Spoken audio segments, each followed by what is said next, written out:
Well. I thought that my state was one of the good ones. I thought that what we were doing was better than a lot of other places. We're relatively purple. We've got a Democratic governor. We've got two Democrat senators. And so, I thought to myself, Arizona's getting better. We're finding our way. We used to be a conservative stronghold. We're a whole different group of people now. But no. Now we are, in fact, going to go ahead and we are going to cooperate with ICE, opening some detention facilities in various open warehouses in our state. So this state, which is supposedly supposed to be moving to the left and finding ways to be more humane and assisting and all these things, is now going to allow some of the absolutely worthless, pointless warehouses that have been built on speculation out here to suddenly be used as, prisons. And in some cases across multiple states, these potential jails are larger than, county jails or local prisons that actually house people who, commit crime, meaning that we're literally planning to jail more citizens than actually have even committed crimes. We are the dumbest country in the world. And that is despite the fact that, listen, I'm not going to shit on anyone else's religious beliefs, but there are some people who believe some crazy shit that are somehow still not as dumb as we are. And we are at a point where I just have to keep reminding myself. I've said it before, and it was true then, it's true now, and it will be true in the future, that when we reach the Nuremberg portion of this program, it's going to get real dark for some people who think they're fucking funny right now. For some people who think it's hilarious to be pure evil.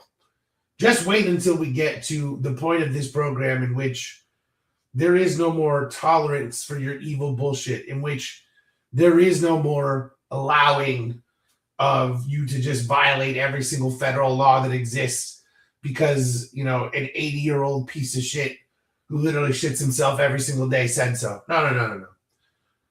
When we reach that portion, the Nuremberg portion, the after portion, which will be conducted in international criminal courts, not simply in United States courts where there may be, sympathetic people where, this is essentially the same sort of shit. As many people have said, this happened because we didn't properly punish the Confederacy for what happened. We just allowed them to reintegrate into society instead of putting so many people in jail who should have been in jail. And we won't make that mistake here, because this trial will not be simply of United States judges and juries. This will be a trial by the world. And if you think that the world hasn't been waiting for their opportunity to put us on trial, I guide you to the final episode of Seinfeld. And listen, jokes, real world shit, not always supposed to combine, but I'm just saying that that shit's going to look real familiar. It's going to get real dark.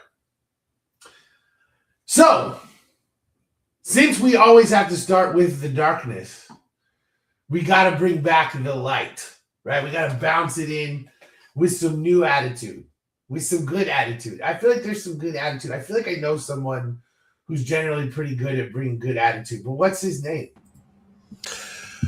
You know what it is. Finally, the bee has come back to the Blood Doctor Show. After a 1-week hiatus, we're back, boys. You already know, the Brandon Andrew back in this once again. How we doing tonight? I feel like it counts as a hiatus until we're doing this like 6 times a day. Just like it has to be like 5 hours a day, Howard Stern style, making $500 million on Sirius XM, and until then, it's a hiatus every single time.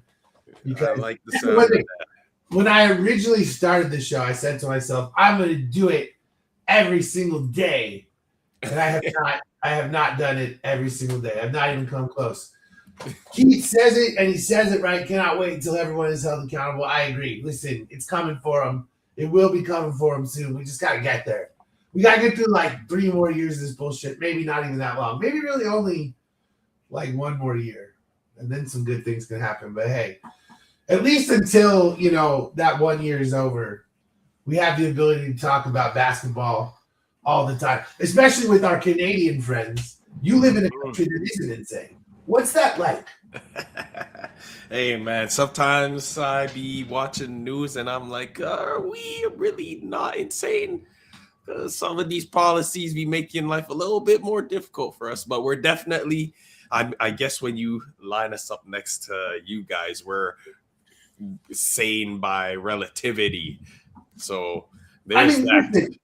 Listen, nowhere's perfect. There's certainly no question about that. But I think that it's one of those things. It's like, someone had an accident where they like accidentally cut themselves while they were whittling, and then someone else shoots themselves in the head. That would work. Yeah. When you put it like that, you take one over the other. So I'll take one over the other too. But unfortunately, I live in the dumber one. Speaking of shooting ourselves in the head, boy, how? Okay. Because when I saw that James Harden might be traded to the Cavs, I was like, oh, this is the only thing in the world I want to talk about, and I want to talk to B about it right now. This is just like the only thing in the world I want to talk about. And so I was like, oh boy, this could be coming. And then it started to seem like it was like picking up steam, like it was for real, because it was like, at first it was like, what if Harden got traded to the Cavs? And then it was like, hey, James Harden has requested a trade, maybe. And then now he's a Cav. And it's real and it's done. And Darius Garland, who I have long loved and long said is underrated, but the foot injuries are a major thing. But so from elated to suicide watch, where are you? I'm in the middle. I'm right smack dab in the middle of suicide watch and elated, because it's like, if this was 2018, I would be talking all the smack. If it was 2019, I'd be talking all the smack. But it's like, we've seen this story before, and it ends the same way every single time. Like, he has moments where it's like, all right, James Harden's looking like his old self. Oh, this team's looking real good. We can make a deep playoff run. Until that playoff run needs to have a deep run, and James Harden's going ghost in elimination games. I mean, part of my theory is that he wanted to be traded to the Cavs so that his playoff failures would look like relatively tame in comparison to the Cavs playoff failures, because he still made a conference final, and Donovan Mitchell still can't even get out of the second round. And that goes back to Utah. That's not even that's just a Donovan Mitchell hater thing. That's not even a Cavs hater thing. And I am a certified Donovan Mitchell hater. And I just think it's fascinating, because it's like they can look at Harden and go, wow, he's been to a conference final, even though he flames out every single year. He went there with Houston. So I mean, it's very interesting to me, like in terms of, I actually think, funny enough, I do think defensively this helps them. I know Harden is not a good defender, but Mitchell and Garland are tiny, and Harden is a good post defender and is a good rebounder and is quick as fuck, and you can't go through him. So even though he's not like an elite defender or anything, he can be a better, or at least more impactful defender than Garland. Yeah. And I mean, having Keon Ellis should 25 and 8. Well. Having Keon Ellis should help. Well, he's still putting up 25 and 8. Yeah, true. And, I think Schroeder, honestly, I mean, I don't know that he was doing shit for the Cavs this year, but Schroeder's one of those dudes who's way better when he's motivated in like the proper situation. Like when you see Dennis Schroeder like on a garbage team, he's gonna be garbage. But when he's being like, we see him in the World Cup and in the Olympics and shit playing for Germany's national team, and like Schroeder's awesome. So it's so funny. Like this dude's like, he's not an NBA scrub, but he's like a mid-tier player at best. And then internationally, he's a fucking dog, like a multi-time champion. Like he's an alpha. Like international basketball is just different. It's a different sport. But oh yeah. Does this for you like a year where the Eastern Conference is a complete like mess, right? The Knicks are not what we thought they would be. The Celtics are trying to figure it out, and I actually like the Vucevic trade for them, especially if Tatum comes back. But they're still putting it together. The 76ers, it's like, they're doing great, but then they salaried down Jared McCain. Talk about that later. But do you believe the Cavs have like championship equity? Like, does this trade say to you, or okay, let me go short. Let's not even talk about championship. Let's talk about making the finals. Can the Cavs make the finals? Like, would you believe that as a realistic possibility that you would say, I think can happen? Man, on paper, it should happen. But again, this goes back to the Harden curse where it's just like he's been on a lot of teams that on paper should go to the finals, and then they just find ways to not get there. You know what I mean? Like, I remember, was it Joel's MVP season when they were versus the Celtics, and were they not up 3-2 in that series? There we go. Not only that, they were leading in Game 6 with like just a few minutes left. I do remember that. Tatum was shooting poorly that game too. I remember. Yep, and they had that game. They had that shit, and they completely choked it away. And that set up Game 7 in Boston, and that was never going to be a thing.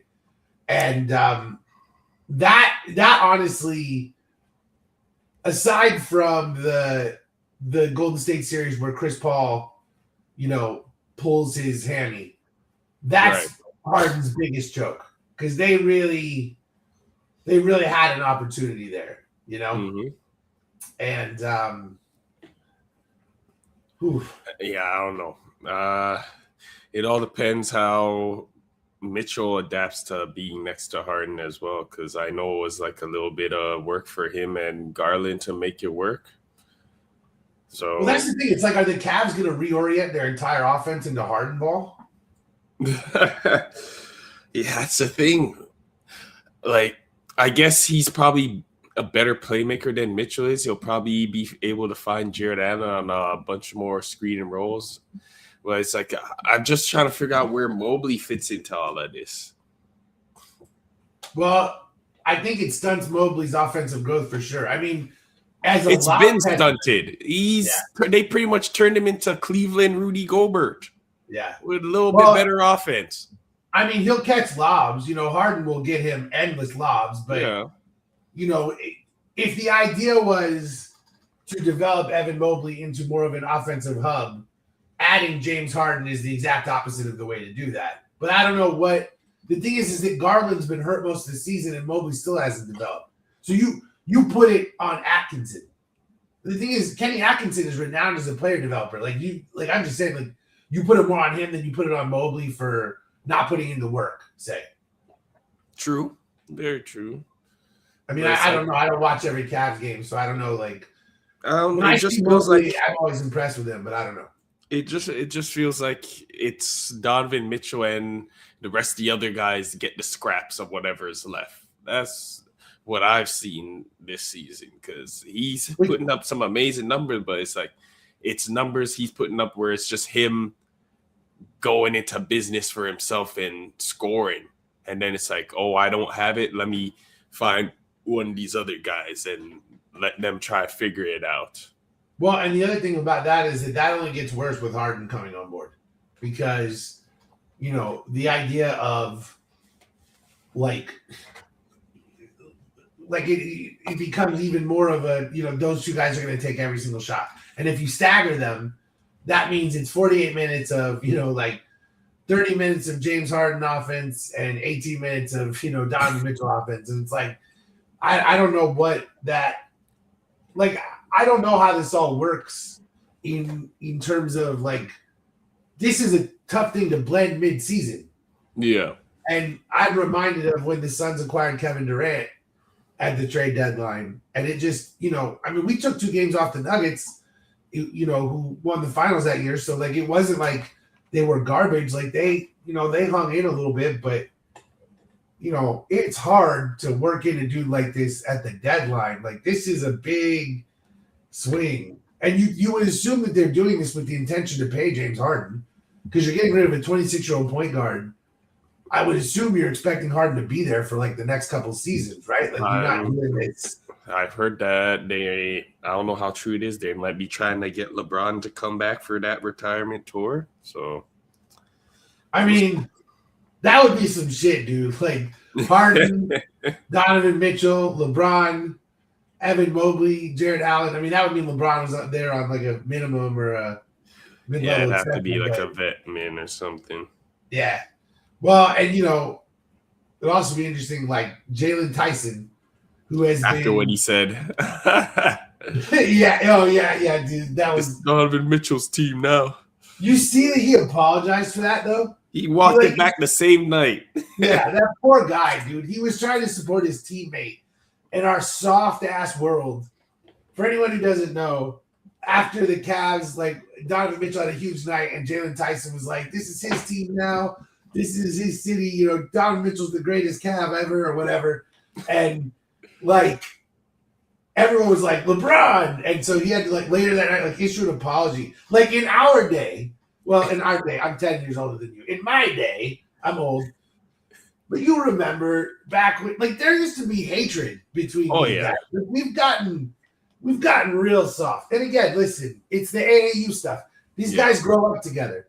They're not going to hate each other just because they're on separate teams. A lot of them are good friends, but I long for a little bit of like Rasheed Wallace. Yeah, like Rasheed Wallace like hated the Cavs, Oh yeah. Like guy, he hated LeBron. That shit was real. Him and Joakim Noah. I want, what I want, dude? I want that Rasheed Wallace Hawks jersey. That he played that one game for the Hawks and then he got traded again. That's a relic, dude. I want that jersey right there. I want that, dude. Anyone who's got a Rasheed Wallace Hawks jersey, any of the 2 people who watch this show. So you say you think that the Cavs on paper should win the East, but it sounds like you don't believe it. So you're predicting like another second round exit then, basically? Yes, until I actually see it happen. I don't see us getting past the first round, especially if we end up having to face Detroit or something like that. I mean, I don't see it. That would be a very interesting series. Yeah, and it's me mad because people don't publicly beef anymore. They should. This is sports. They're playing against each other in playoff series. There should be lots of public beefing. There should be fist fighting. There should be all sorts of things. Speaking of the Pistons, you saw them in person. Yes. I was just out in Detroit. Pistons Nuggets game. Mm-hmm. What did you come away? Okay. Any last thoughts about the Cavs before we go to that? You said you think the Cavs will lose to the Pistons, but any last thoughts on them or anything that rings true to you that, like, I honestly think that this Jalen Tyson thing could be huge for them because they've never fixed the small forward problem without LeBron. He's been pretty solid. Yeah, and if they've solved that, it changes the game. The fact that they felt comfortable getting off of DeAndre Hunter just tells you how much they like this guy. So yeah, can't be mad. DeAndre Hunter started really good with the Cavs, and then it kind of tailed off. Yeah, but this guy. I mean, listen, I think he's the real deal, and he's younger too. Yeah, and that's the thing is he gives them. You need a mix of youth and veterans, right? And it feels like the Cavs are always one way or the other, like all veterans in the LeBron years or all youth in the Kyrie years, and now it's like they finally got a good mix of both. Yeah. So I understand doing the Harden thing from that perspective, if only because Garland is injured all the time. So I'm so fucking interested to see this shit though. Like Harden, the Harden Mobley pick and roll should be awesome. Yeah. The Harden Allen pick and roll should be awesome. Like those things should be incredible to deal with and watch, but like the defense is going to be. I mean, Mobley's going to have to do some all defense stuff. Yeah. So speaking of the Pistons, again, you watched that Pistons Nuggets game in person. Mm-hmm. Do you have any? You texted me during the game. You said Jokic is way the fuck bigger in person. You're like, Oh, this dude- definitely, man. That What dude's did an absolute unit in person.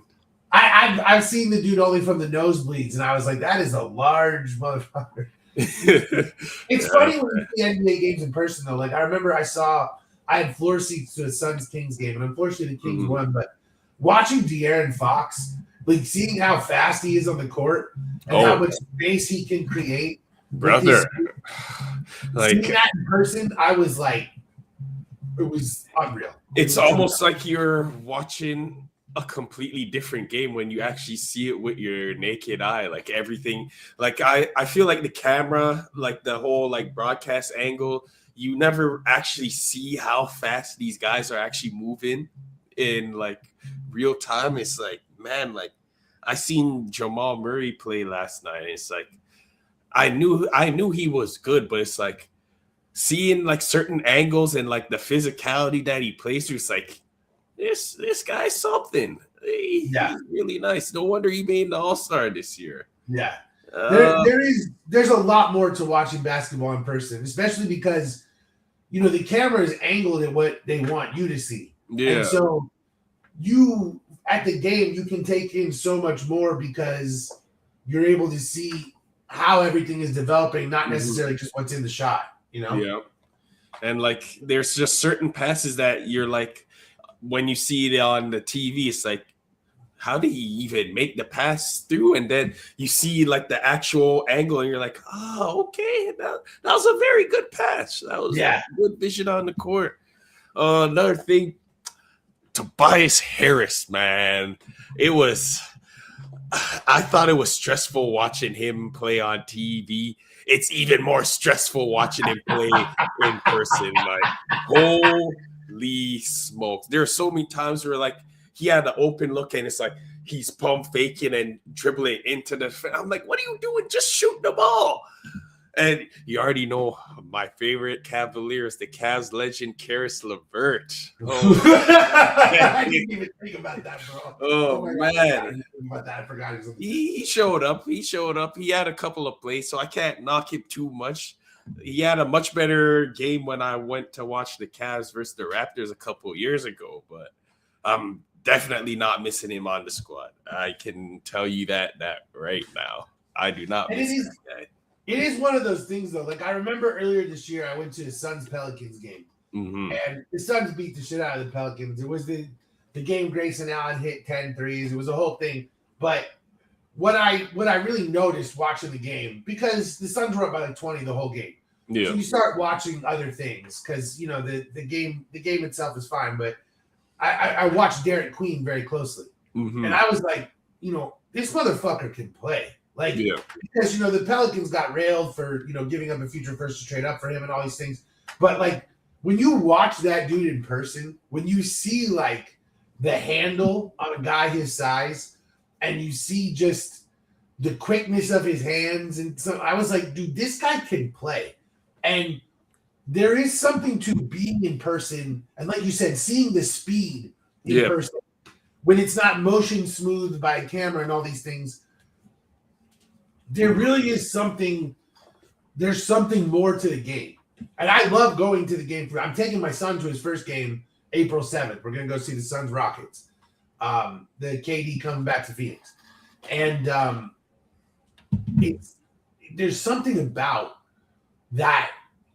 Basketball is the best game to watch in person. Yeah, football sucks in person, in my opinion, because there's so many timeouts. Everyone's drunk. Everyone's an asshole. There's all screaming. There's so long in between every play. You don't realize how much time in football is taken up watching the same replay 3 times over in between each play. And football is just a better game to watch at home, hammered on the couch with weed and wings. That's how football is meant to be watched. Let the drunk kids and the corporate executives, who are trying to impress someone, waste their money at the game. I'm at home in my recliner. Basketball is meant to be watched basketball is meant to be watched at the arena. Did you feel like this was like a potential finals matchup watching that game? No. Why not? Just from Detroit's perspective, or from the Denver perspective? I'm not a really? believer. I'm not a believer in them. Not a believer in Denver. Does Aaron Gordon being hurt have a lot to do with that, or that honestly surprised me? I didn't even notice he wasn't there. Now that you mention it, I was looking for Cam Johnson. He was in street clothes that tonight or last night. It's Cam Johnson, Michael Porter's replacement. But I did like PJ Watson. I feel like his emergence, it kind of made sense why they were able to let go of Michael Porter, because like he's playing on ball, he's able to create for himself a little bit. I wouldn't say he's a knockdown shooter, but if he has an open look, he can make the shot. So yeah, I mean that's the thing is Porter's a 40% 3-point shooter. Watson can't shoot, but Porter can't defend. And Watson can defend, so it's like, what do you know? You got to pick your poison, right? Like it is what it is. But I mean, so okay, hold on. You don't. So you think the Pistons can make the finals then? You like, and obviously conference matters, but you like the Pistons' chances more than the Nuggets. Yes. You think the Nuggets have no chance against the Thunder? I don't think they have a chance against the Thunder when they're healthy. I'm not picking them over Houston. You're not taking the Nuggets over Houston? Are you for real? I don't know, man. Man. I don't know, man. No, man. I know you got your Kevin Durant agenda to push, but I don't know, man. No, well, Steven Adams is hurt. Like, they're not – Fred VanVleet is hurt. At a certain point, the stuff that the Rockets do, you require bodies. I'm not even trying to hate. Like, I do like San Antonio as well. Well, and San Antonio has proven that they know how to play with the Thunder, and the Suns have proven they know how to play with San Antonio. By the way, I'm just saying, dude. Like, you don't think that they like Steven Adams being hurt? Like, I the Şengün versus Jokic matchup. Jokic, he's an offensive. He's zero on offense. Like, you don't really expect much from Steven Adams on offense. Maybe with him, offensive rebounds are half of what the Rockets do, though. They hit 50% of their. That's his whole thing. That's their entire offense is built on offensive rebound. It's literally what they built their offense on. It's the most ridiculous thing in the world. Once Admin starts being more comfortable shooting the ball, we're not even gonna notice those offensive rebounds. Do you think that's going to happen this season? The Thompson brothers can't shoot. Like, I understand that everyone's like, once they can shoot, but they can't shoot. Once they can shoot, that's great, but they can't shoot. Like, I don't know, you know, like that's it. You know how many players in this league, once he can shoot, you know, like, listen, I mean, come on, that's where we are with the Thompson brothers. They're good. Amin Thompson's averaging 19 points a game. He's a solid point guard. He's solid point forward, whatever the fuck it is. Don't get me wrong. But we're talking about winning a championship right now. We're not talking about being solid. We're not talking about being a good role player. We're talking about fucking winning. Kevin Durant. We have a Kevin Durant. When does Kevin Durant win a championship outside of fucking Steph Curry? This is the year. He's going to get back. Watch. Why? He's 37 years old. Why is this the year?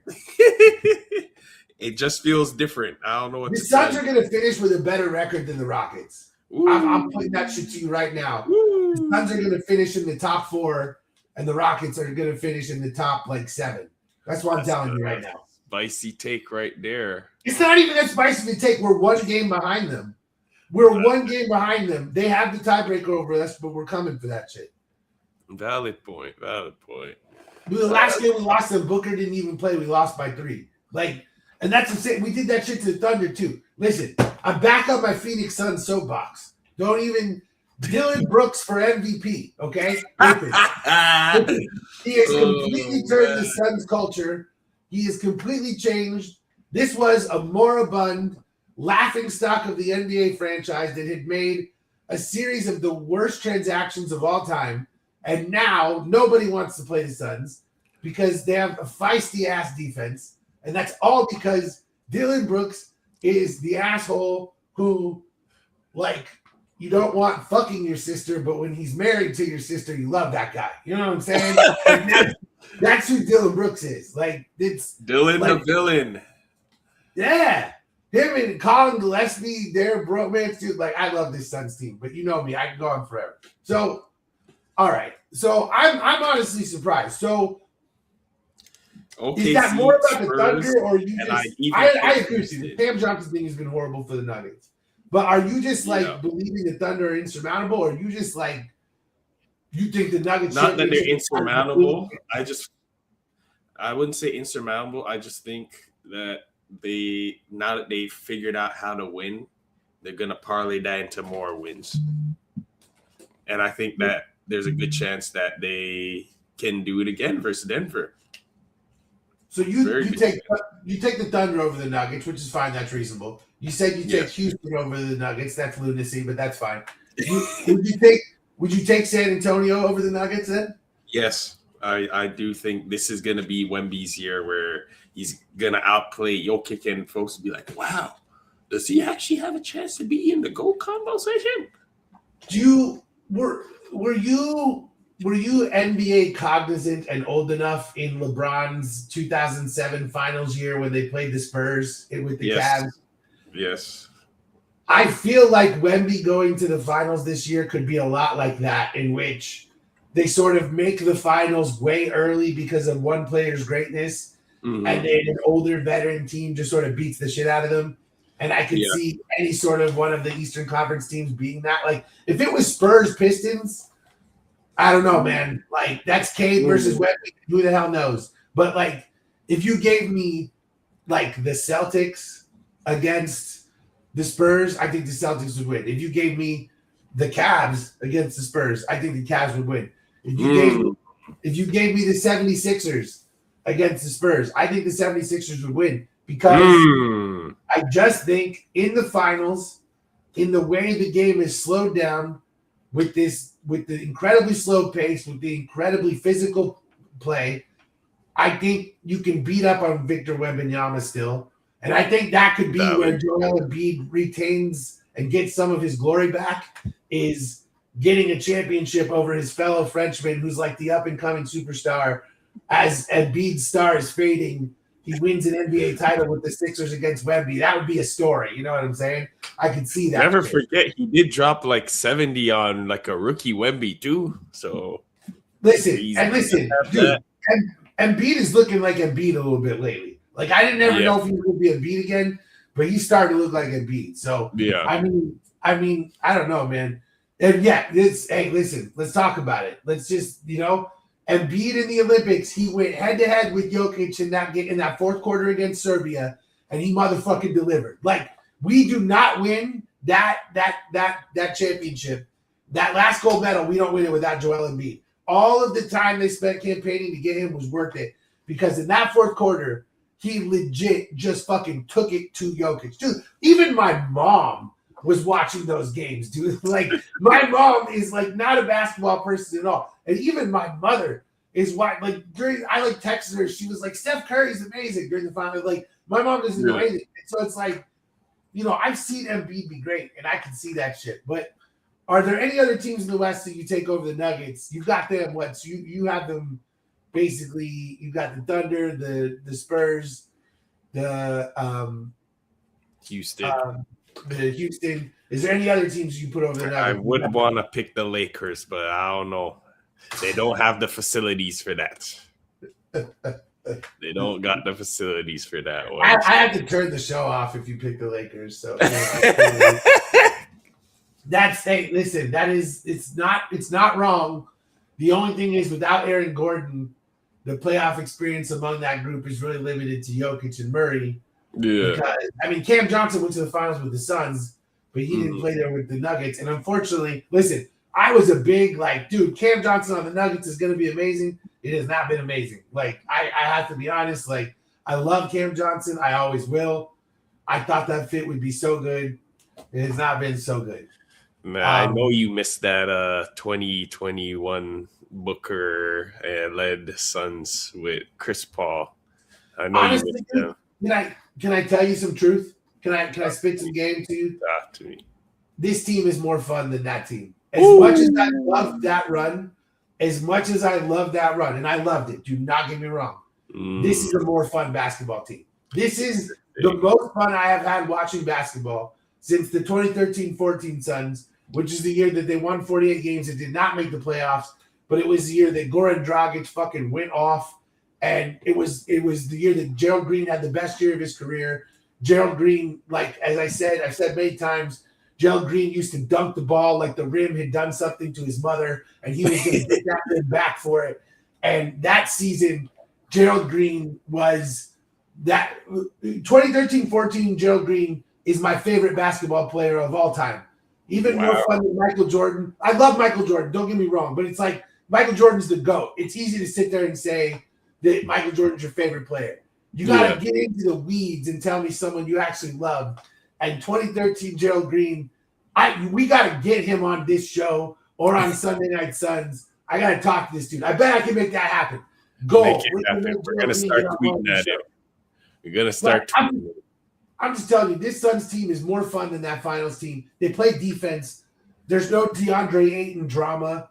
There's no interpersonal drama. Guys who come off the bench play their ass off, even if they're not in the rotation all the time. This team, it's like the kind of quintessential team that like sings songs together on the bus. You know what I'm saying? It's one of those groups. I love watching that, and this is just more fun. And whatever this results in, whatever the outcome of this season is, I am having more fun watching Phoenix Suns basketball than I have had in 12 years. And that includes the final season. As fun as that was, the Chris Paul stuff, the DeAndre Ayton stuff, the Monty Williams stuff, there was always a dark cloud over everything going on. And there's none of that anymore. This organization is just cool. The owner's cool. He just added $2 tacos to the menu. Like, we're enjoying ourselves as Suns fans right now. And if something greater happens, cool. $2 tacos. Oh, man. Dude, we have a $2 menu. $2 tacos, $2 hot dogs, $2 popcorn, $2 chips, $2 soda, $2 ice cream. The Suns and $2 soda. What we're doing, and $2 water. This you go to a Suns game, you fucking load up on food, you have a good ass time, then you go buy the $30 beer. So we talked about Harden to the Cavs. The other trade of the day that I still can't even I just don't even know what to do with this is the Anthony Davis trade. Like, I don't even know how to handle this. Like, when I saw this, I was like, I don't even have words. I don't even have words for it. What do you like? Just what do you feel? Tell me. I'm your therapist on this one. What do you feel when you see it? This is NBA therapy. This is our new segment that I made up right now. I guess this is their way of trying to salvage the Luka trade. It seems like, because you ended up getting 2 first rounds out of the guys you traded Luka for, and the 3 seconds. I guess Chris Middleton brings you some veteran experience for that locker room. He brings you an expiring contract. Let's be real. Yeah, it just seems they're preparing to build around Cooper. That's what it looks like. That's all I got. Okay, I guess AD and Alex Sarr and Trae Young and Koulibaly for Washington. It could be something. I don't know. I have to see it. So here's the one thing I will say in defense of this from Washington's perspective before I'm going to tear it apart. We do forget sometimes that there is a business side to basketball, and that sometimes, like, players don't want to play in empty arenas, right? Yeah. They don't want to come to a team that has an empty arena, that has a shitty fan base, that has nothing. And when you lose for so many years, guys won't even talk to you in free agency because your team is a joke. Mm-hmm. And they look at your team as a joke. There's a business to this game, and that business is getting fans in the seats. Trae Young puts asses in seats. And that's what Tim McMahon said on the Hoop Collective, and he's not wrong. Anthony Davis puts asses in seats because Like, listen, I understand he's 32, he's injured all the time, but let's say that you're a Wizards fan and you've been dying for star talent forever. You're like, fuck it, I'll take 32-year-old Anthony Davis, hell yeah. I'll take 29-year-old Trae Young, hell yeah. Let's fucking go for it. And here's the thing, Alex Sarr has shown a lot of progress. Koulibaly has not. I don't think he's been what anyone hopes. Keyshawn George is a bucket. Like, they got some stuff going on in Washington. So if you're telling me, listen, next season, because I think Trae Young's not going to play again this year, and AD's not going to play again this year. But if we add a top 5 pick, what if we lucked out and got number 1 overall, and we're able to get AJ DeBanza or some shit? And then you suddenly got a number 1 overall pick to sell to the crowd. You've got an Anthony Davis dude who is your defense.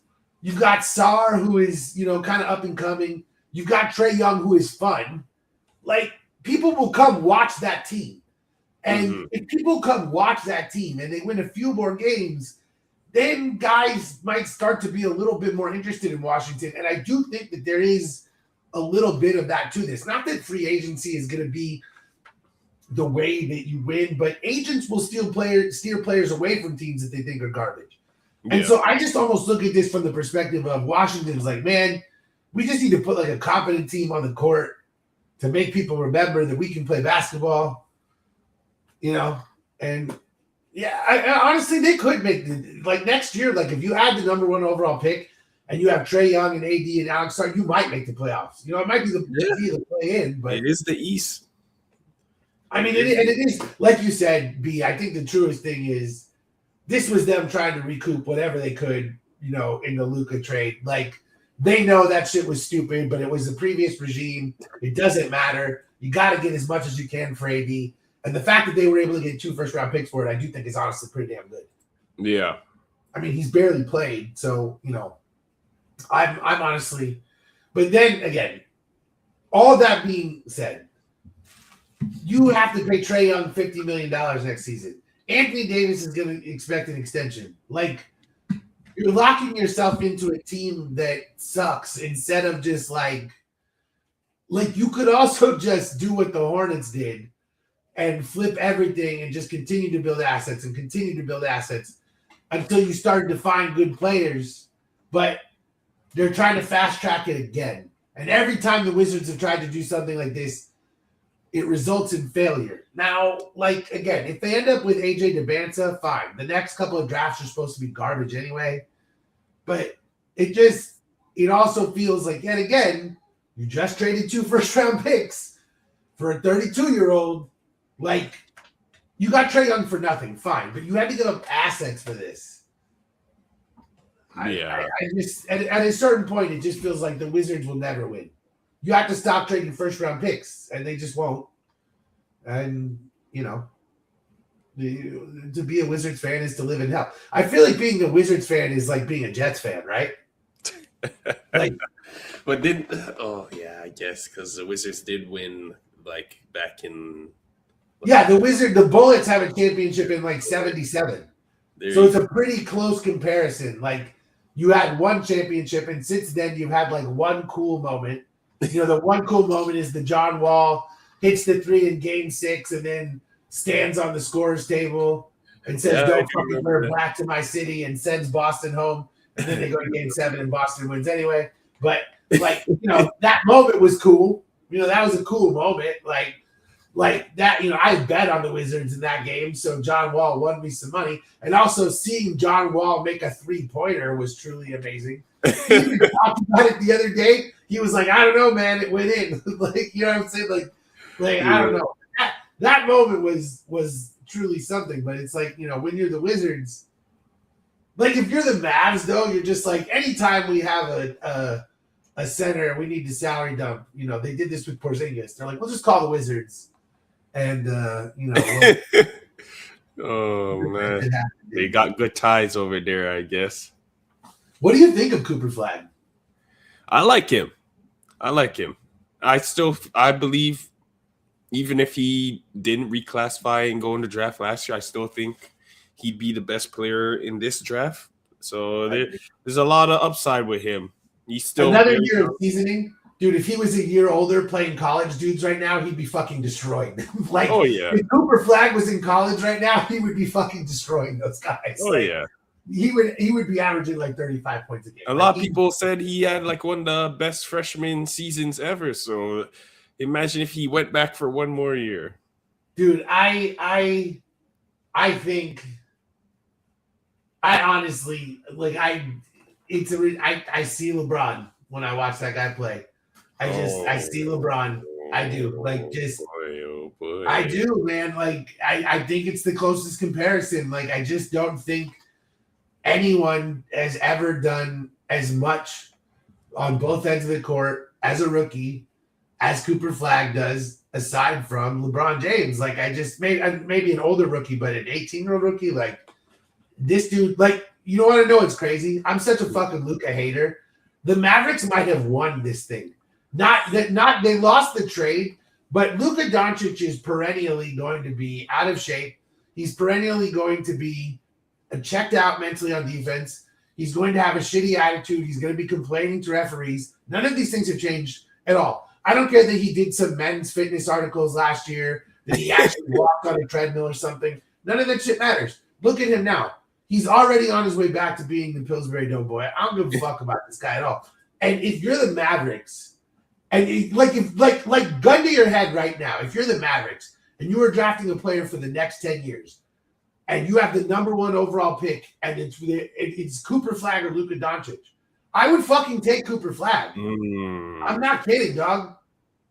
You know how I feel about Luka. Like, you know how I feel about Luka. And I actually think that the Mavericks, because the Lakers are never going to win a championship with Luka, because it's just going to be the same bullshit that they did with LeBron, where they don't properly manage their assets. And, again, we know, everyone's like, I wonder why Anthony Davis' only good shooting season was in the bubble and the Lakers won a championship. Could those things be a coincidence? No, they were playing in a fucking gym. They were playing random hoops in a gym. That's why his shooting percentage was good. It's never going to be the same again. The Lakers are going to continue to mismanage assets because they're still letting Jeanie Buss be in control. So, like, all of this shit to me is the Mavs fucked up in the process, but they lucked out so hard. Like, the Mavericks might win a title with Cooper Flag before the Lakers do with Luka Doncic. Like I'm just like, are we really supposed to believe that Austin Reeves is a max player? Am I supposed to believe that because he scored 60 in one game where they let him take every single shot? I'm supposed to believe that Austin Reeves and Luka Doncic are a championship duo? Listen, let's put aside the fact that when is the last time an NBA championship team was led by 2 white guys? Put that way. Jokic is one white guy. The Nuggets had like no other white guys aside from Christian Brown, and he was the 7th man. He's nowhere near the starting lineup. I'm just saying the Lakers are trying to win a championship based on white people. Not a good idea. But the Mavericks are trying to win a championship by surrounding one good white player with superior play. This is what the Celtics did with Larry Bird. I'm way in trouble on this one right now. No one watches this show. That's why I can make these jokes. Hey, man. You ain't wrong, though. I'm not wrong. Look, Austin Reeves is not a championship player. Get the fuck out of here. Come on. Listen. Let's be your 2 real. best can't be non-defenders. So that's no, for sure. Yeah, that's listen. I'm very comfortable with using non-defenders as a euphemism for white players in basketball. I think this your team can't be led by non-defenders. Like we know what that means around here. Speaking of non-defenders, there's one dude who actually does play defense. It's truly horrible sometimes, but now he's going to Utah. I don't even know what to make of this trade. Jaren Jackson Jr. to the Jazz. Like, number one, the Jazz's best player plays power forward, so good luck. Their second best player, well, okay, fine. Their third best player is Walker Kessler. He plays center. So they have 3 bigs. Are they pushing Lowry back to 3? Like, what the hell are we doing here? Like, what are we doing? Any thoughts? Because I don't even know. I was just as puzzled as you are about that one. I don't even know what. So I guess they're gonna have Ace Bailey playing the 2. Yeah, yeah. I get it from the perspective of Memphis. because they're like, oh, we can get off this horrendous contract we just gave Jaren Jackson Jr. and not watch him foul out every single fucking game and get and not grab rebounds. Yeah, we can not pay him $200 million to foul out every game. Sweet. And he doesn't rebound. Great. Oh, he blocks the occasional shot and jacks up a triple. Dude, his defensive player of the year. Did we talk about the conspiracy that Jaren Jackson Jr.'s defensive player of the year candidacy was completely jacked up and like propped up by yes, like I do remember that from the Memphis people? Like I do remember that. I went down the rabbit hole on that one, man. Yeah, I don't know. It was some fishy work going on. It was. I just don't understand this for the Jazz. Like, I have no clue. Again, it's like you said, it's Keontae George. I saw someone.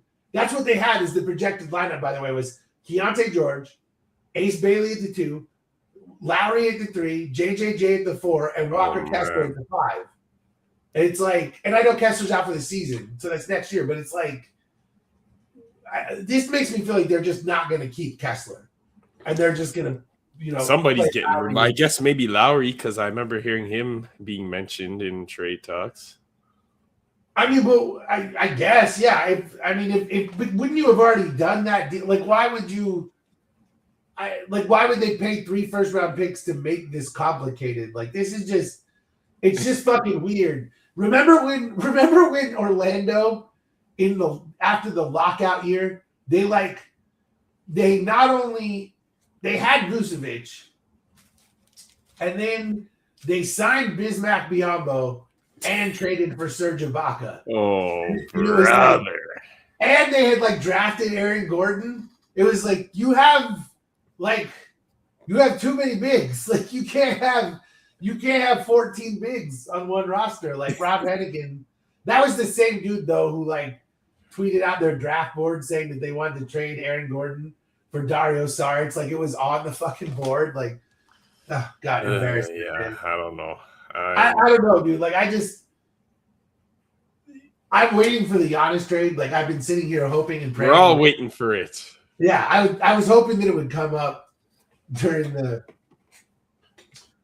Would you trade Mobley for Giannis? Yeah. After the Harden trade, after the Harden trade? Oh. Like right now, would you trade Mobley for Giannis? If it's a 1-for-1, yes. So if you had to include Jalen Tyson. If we still had DeAndre Hunter, yes. Okay. Because I feel like if you called the Cavs or if you called the Bucks and offered them Evan Mobley and Jalen Tyson, I feel like that deal is done. Yeah. They're getting. It's the only way that they might want some draft compensation too. No. Well, you might have to add this, but I just mean in terms of they're getting stuff that they can sell to their fans and that they can kind of rebuild around. I'm not saying I would do it. I don't know. I'm just curious. I don't think financially it can happen at this point. But I'm just it's just on my mind. It's just something I thought about. I wondered if. I think that they looked at the Giannis thing, and I think that they looked at the Harden thing and decided that this was a cheaper move and did this one. I don't think they're considering that. I think the Giannis thing is I kind of wonder if Golden State might get him because they've offered up everything they have. They badly want to pair Giannis with Steph. Who knows? I saw Minnesota's making a push for Giannis. I see that too, but I don't understand what they're going to offer. I don't it's got to be Gobert and Randall and Dillingham. I don't know what is the offer? Mm-hmm. What is that doing for the Bucks? I know they want to do right by Giannis or whatever, but what is that doing for you? The only guy you want on their roster is Ant Edwards, and obviously he's untouchable. He's they want to pair Ant Edwards and Giannis. I don't know, man. I don't see how that one. The Miami thing makes a lot of sense from the perspective of Miami having the assets, but mm-hmm. the teams that make the most sense supposedly don't want to trade for him. The three teams that make the most sense for Giannis are Houston, San Antonio, and I know that this sounds crazy, but it's true. The Thunder. Mhm. Dude, the Thunder have Lou Dort and Isaiah Hartenstein. Their contracts are about to. Their team options. They're not going to be able to keep everybody. You can't keep every single player. They have a lot of great players, but at some point they're going to have to do a consolidation move. Why not do a consolidation move for one of the four best players in the NBA? Like, why the hell not do that? Like, I don't. People are like the Thunder have proven they are not infallible, and that Wembanyama causes a problem to the way that they want to play half court offense. Yeah, I would consider that shit if I was the Thunder, man. You have all the picks in the world. They have all these picks still that they can put on the Bucks, and you have multiple different young players, and it won't hurt your core at all. You're not trading SGA. You're not trading Chet Holmgren. You're not trading J-Dub. You're probably not even trading Alex Caruso. You're probably trading Lou Dort and Isaiah Hartenstein to match salaries, and then you're trading a boatload of first-round picks, and then your starting lineup is fucking, SGA, Caruso, J-Dub, Giannis, and Chet Holmgren. How are you not doing that shit? Like, I don't understand. It makes no sense to me that the Thunder don't even want to get into those discussions. And furthermore, the idea that Houston is like, we're not going to trade Reed Shepherd for Giannis. That shit is dumb as hell. That's lunacy.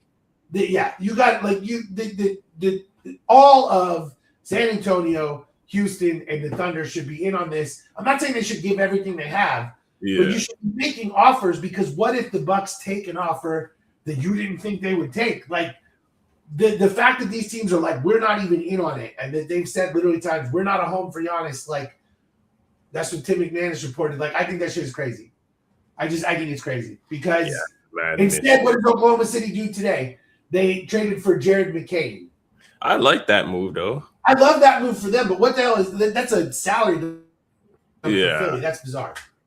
But I understand that. But it's also like, how does that solve their problem of, again, you have a glute of players, and now McCain, you can't keep him. Is he going to be the piece that puts them over the top this year? I understand it from the perspective of they need more guard play, but again, you won a championship. Now is the time to fucking go for broke and build a dynasty and put SGA, Giannis, J. Will, and Holmgren together and win 3 more championships and win 4 in a row and do some shit that hasn't been done in a long time. That's what I'm doing on 2K. If I'm these guys, man, yeah, you could be a good 6-man off of the bench for them. Him and AJ Mitchell, they could dominate those bench minutes when SGA and J-Dub are on the bench. This you're not wrong at all. I mean, McCain, Mitchell, Hartenstein, Lou Dort. I mean, they've got a pretty dominant, Case and Wallace, and Aaron Wiggins. They're just so deep. It's just that at a certain point you can't keep everyone. And I'm just like, dude, this is what you do when you have 15 really good players and you can't play them all and you can't pay them all. Mm-hmm. You go get one really goddamn good player to add to your line. I would be all over that if I was them. That would be me. I just think it is. I think it's crazy that a lot of these teams are going to let Giannis sit on this bench until the summer.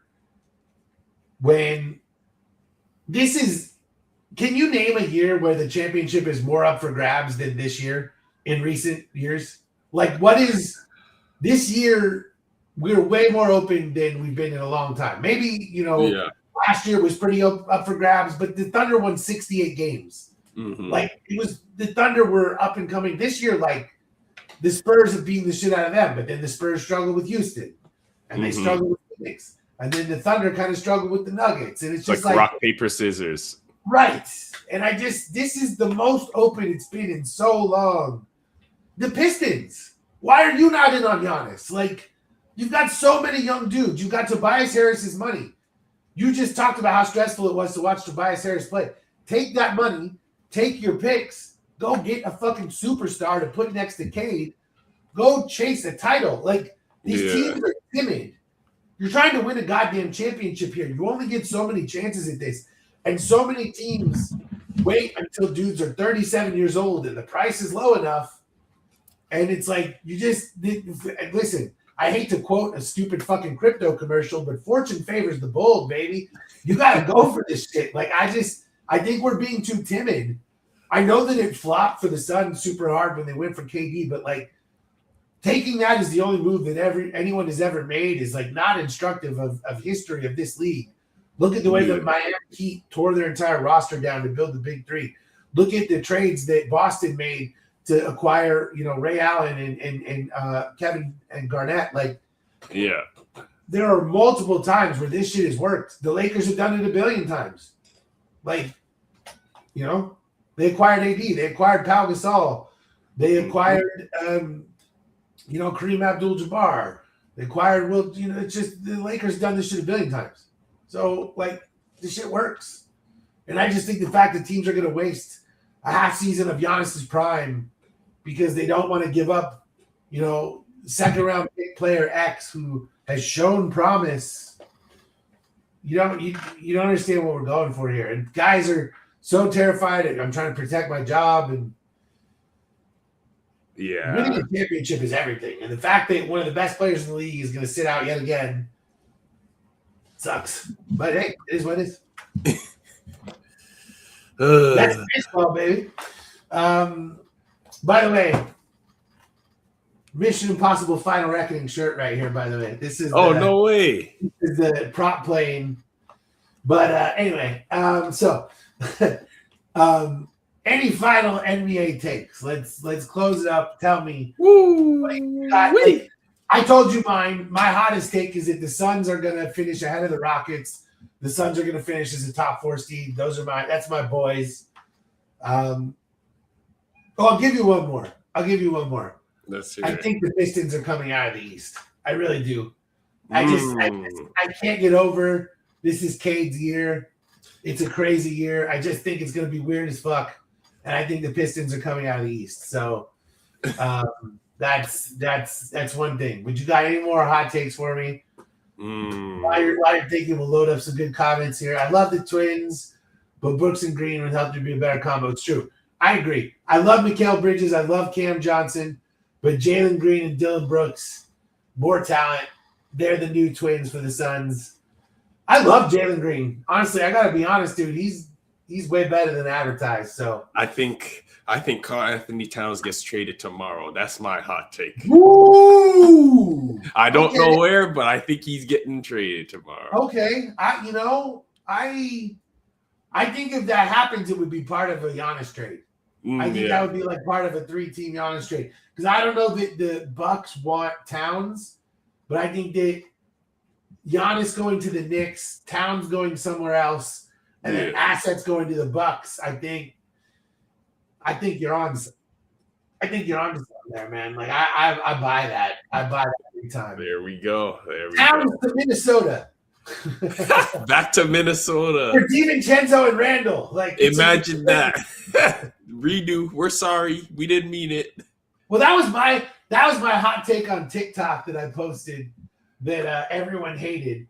But I said and I knew they would hate it, but I loved it. I said that the Warriors should trade Steph to the Hornets, basically for a package around LaMelo and some picks and some young guys. And basically, the Warriors undo the draft mistake of taking Wiseman over LaMelo. Steph Curry goes home and plays with Brandon Miller and, all these dudes. And, LaMelo gets a new start with the Warriors. Something just came in. What happened? We got news. Warriors traded Kuminga and Buddy Hield to Atlanta for Kristaps. Okay. Interesting. So Kristaps and Al Horford are reunited. Bring some of that Celtics magic. The Warriors must have some intel that Kristaps is actually going to play then, right? Because you're not going to do that unless you think he's going to play. I know they wanted to get rid of Kuminga, but I would assume because Kristaps had illnesses, but I would assume he's going to play. Yeah, I guess. because it's Do you like think the they've Warriors been are just trying to build the oldest team in history? Like, like, they're anything to get Curry one more run, I guess. it's like they need Clay back. But it's like because it's like Curry, some random two guard, Draymond, now Kristaps and Horford. Their starting lineup is like average 36. Like, and that's because the two guard is 26 and drags it down because it's Moody or Pajemski. I mean, that's interesting though. Like in a world where Horford and Kristaps Porzingis are healthy, like we've literally seen that be a front line that won a championship for Boston like 2 years when ago. they had Jaylen Brown and Jason Tatum beside them. Also true, but Steph Curry is still Steph Curry, and I'm not saying that they can win a championship or whatever, especially with Jimmy Butler being out for the season. But it's interesting that the Warriors are still buyers, man. Like even with Jimmy Butler out, they don't give a fuck. They're like That's why I think they should just send Steph home, send him to Charlotte, let them like go. Can you imagine Charlotte right now? They're out of the playoffs, but they get Steph Curry, and it's like this mad dash to make the play-in with the greatest shooter of all time coming home to his dad's franchise. Like, that's like sometimes we just need to do the stories. Like, fuck the, but hey, they like LaMelo, I guess. So, and I was beginning to wonder if Kuminga was ever going to get out of the Warriors, dude, or if they've been holding him hostage for years. Signed a contract with Jonathan Kuminga. Yeah, they've been holding him hostage for years. I think he's better than what we've seen. Oh, I definitely do too. Atlanta's an interesting place for him, man. Like, I actually think, and they should just buy out Buddy Hield and let him go sign with the Suns, honestly. Give me another 3-point shooter, please. I bet you'd like that. Dude, all the Suns do now is play defense and shoot threes. I'm like, who is this team? I've never seen this before. It's incredible. I love the idea of Kuminga in Atlanta. I think that's great. I think that's an incredible fit. Jalen Johnson. Yeah. Dude, Jalen Johnson. Ooh, dude. He's like the most underrated player in the NBA right now, I feel like. Yeah. Like, I would take that dude. I said this on Sunday Night Suns the other day. I would take Jalen Johnson over Evan Mobley. Ooh. Yeah. Dude, he's got an offensive bag, man. But he can play. I gotta say it. I take him over Paolo Banchero. So interesting. There's some shit, by the way. I bet you Paolo doesn't play for the Magic next year. I bet you Paolo is elsewhere. So he's gonna be a Laker. Dude, a Paolo Banchero for Austin Reeves switch makes so much sense. Like a sign and trade that sends Austin Reeves to the Magic and sends Paolo Banchero to the Lakers. Yeah. And you put Luka and Paolo Banchero together and you put Austin Reeves with Franz Wagner and you get rid of Wendell Carter and you find a center who can actually dunk. Like and then you get rid of Jalen Suggs' money and you put Austin Reeves, Anthony Black, Desmond Bane, and Franz Wagner with the center who can actually play center. Yeah. That's a team right there, dude. That shit makes sense. It won't happen because it makes sense. The Lakers are going to keep their white boys, and it's going to be funny. I think LeBron's going back to the Cavs, by the way. I think you're right. So, retirement tour in Cleveland. Make it happen. We fired some takes on this one. I like it. I like it. When so we asked you last week, any updates on anything coming back, or we're still TBA or TBD? TBD until further notice. Until further notice. All right. Well, you come back next week and talk about the Super Bowl. Yes, sir. We can give our feedback on when the Patriots win that. Well, yeah, we got to break this shit down. Yeah, absolutely. I'm with you. I'm all about it. It's time for Drake May to deliver on the prophecy. Let's do this shit. I hate the Seahawks so much. This is gonna be one insufferable Sunday of like pregame coverage leading up to this Super Bowl, man. This is gonna be, you know what? I'm not even worried about it because I'm gonna be outside. I'm gonna be on the grill.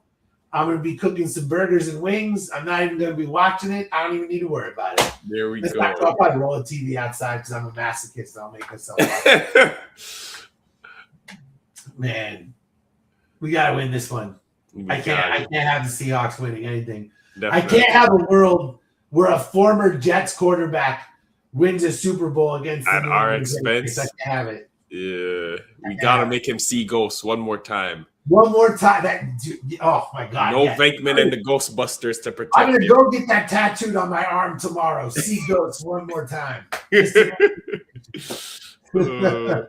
Oh man, I appreciate you joining me. Yes, sir. You already know. All right, dude. Thank you so much. And that is the Blood Doctor Show one more time, and we will see you next week. We're gonna talk about the Super Bowl. The Patriots better fucking win. Otherwise, this is gonna be a really, really dark episode next week. Like really, really dark. Like I'm gonna show up here with like shotguns. There's gonna be blood on the walls. I'll be like, don't worry about it. Let's talk about the game. Like, you know what I'm saying? Like, there'll be like ripped up Seahawks jerseys behind me. I'll be like, don't worry about it. Appreciate you, brother. Thanks for coming on. Yes, sir.